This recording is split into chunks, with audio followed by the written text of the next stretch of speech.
No matter how you say it, there's no angry way of saying bubbles or bubblegum. Bubbles! Bubbles! Bubbles! Bubbles! Bubblegum! Princess Bubblegum! Princess Bubblegum! You start laughing, you can't. Okay, let's go.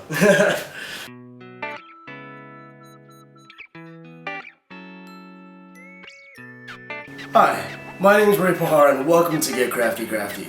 Today, I'm going to show you guys how to make bubble paper. And this is a fun project you can do either indoors or outdoors. But I figured since it's the start of summer, this is a great outdoor art project that you can do with bubbles. Let's go ahead and get started with today's project. The items that you'll need for today's project include a bowl, some water, some paper or cardstock, straws, some bubble solution, some liquid watercolor. If you don't have liquid watercolor, you can use food coloring as a substitute for this project, and some Sharpie paint markers to fancy up your bubble paper. First, take your bowl and fill it with water and your bubble solution. Next, take your straw and create a giant pile of bubbles.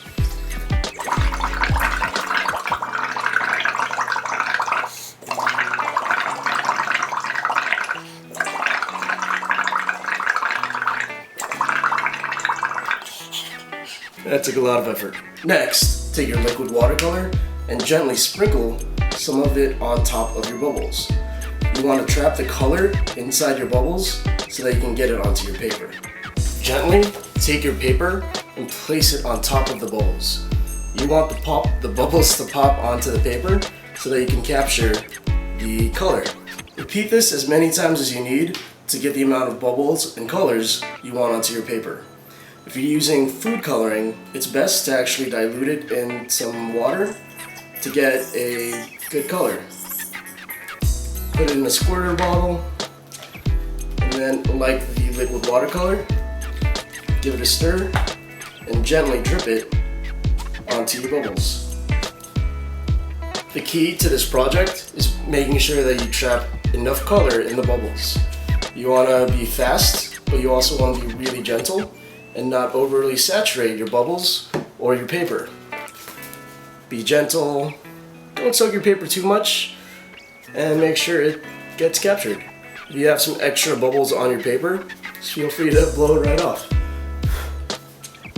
An optional part to this project, once your bubble paper has dried, you can take your Sharpie paint markers and add some extra detail onto your paper. You could either draw circles or make little different shapes. A technique I like to do is I just like to splatter it right onto the paper. Take your Sharpie and just do random splatters to give it a nice little splatter effect. There's a lot of different things you can do with your bubble paper once it's dried. I've turned the cardstock into either backgrounds for projects or stationery. When I was teaching, my former students and I, we created a giant roll of bubble paper and we turned them into the covers for our handmade notebooks. Let me know in the comment section below what projects you are doing with your bubble paper and how your bubble paper turned out. Make sure to follow us on Facebook and on Pinterest. Follow me on Twitter if you have any questions about projects at Ray Pahar. Make sure to check out our last few videos, the How to Paint with a Shaving Cream project and our Lay series project.